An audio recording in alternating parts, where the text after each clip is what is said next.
అందరికీ అందమైన ఉదయం. చిన్న చిన్న పువ్వులకు కూడా దేవుడు ఎంతో అందాన్ని ఇచ్చాడు.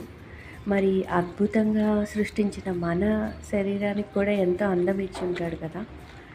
సో, ఈ అందమైన మనసుల్ని మనం ఎంతో అందంగా చూసుకోవాల. కష్టమున్నా సరే అందంగా, ఆనందంగా ఉండాలి ఎప్పుడు. దాన్ని మాత్రం ఎప్పుడు కోల్పోవద్దు. చిన్న చిన్న పువ్వులకే అంత అందాన్ని ఇచ్చినప్పుడు దేవుడు మనకివ్వడా అందాన్ని? ఖచ్చితంగా ఇస్తాడు. సో, ఎప్పుడూ మనం ఆరోగ్యాన్ని చూసుకుంటూ, కాపాడుకుంటూ ఉండాల.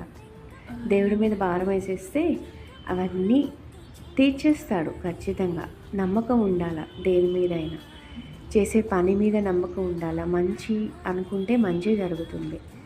సో, చిన్న చిన్న పువ్వులకు కూడా ఇంత అందాన్ని ఇచ్చిన దేవుడు మనం మానవులకి కూడా ఇస్తాడు కదా!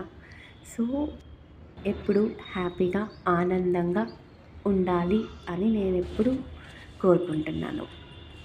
Thank you. Thank you God for giving everything.